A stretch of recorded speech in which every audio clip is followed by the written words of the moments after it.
Bonjour, nous continuons notre tour des indicateurs de rentabilité d'un investissement avec l'indice de profitabilité. Alors nous avons vu dans les vidéos précédentes la valeur actuelle nette qui consiste à actualiser tous les flux de trésorerie que l'investissement aura provoqué à la date de l'investissement. Et si la valeur actuelle nette était positive, on considérait le projet rentable. Et si la valeur actuelle nette était négative, on considérait le projet pas rentable. Maintenant, le montant de la valeur actuelle nette donne un indicateur de la rentabilité, mais ne donne pas un indicateur qui est facilement interprétable. Nous allons donc parler de l'indice de profitabilité qui, lui, dépend de la valeur actuelle nette, se calcule très facilement à partir de la valeur actuelle nette, mais donne un indicateur qui, lui, est facilement interprétable. Donc voilà, donc on peut statuer à l'aide de la valeur actuelle nette sur la rentabilité d'un investissement. Mais on va pouvoir mieux expliquer ce qu'elle veut dire avec l'indice de profitabilité. Alors qu'est-ce que c'est que l'indice de profitabilité? C'est le rapport entre les flux de trésorerie générés par l'investissement et le montant de l'investissement. C'est-à-dire qu'on va mesurer, on va faire la somme de tous les flux de trésorerie post-investissement et on va diviser ça par le montant qu'on a investi. Et là, par exemple, donc la formule de calcul, je note I0, le montant de l'investissement initial. Et l'indice de profitabilité, c'est 1 plus valeur actuelle nette divisé par I0. Et donc, c'est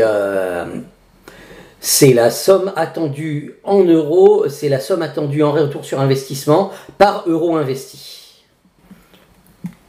Par exemple, si je trouve un indice de profitabilité de 1,25, là vous voyez, c'est beaucoup plus clair, ça signifie que pour chaque euro investi, j'aurais touché 1,25 €. Chaque euro investi rapporte 1,25 €.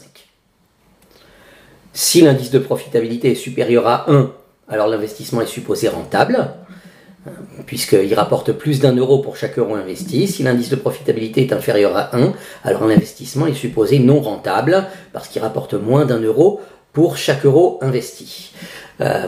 Voilà, donc avoir présent à l'esprit quand même que la valeur actuelle nette, elle se calcule à l'aide d'un taux d'actualisation, un taux d'actualisation qui a été fixé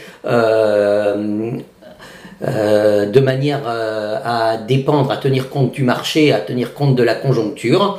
Donc l'indice de profitabilité dépend aussi du taux d'actualisation que vous avez fixé. Mais au moins, il vous fournit un indice qui est profitable. Si vous fixez comme objectif, si vous dites « je n'investis pas 1 € s'il ne m'en rapporte pas au moins 2 », eh bien, le calcul de l'indice de profitabilité devra fournir un indice de profitabilité supérieur ou égal à 2 pour être conforme à vos objectifs.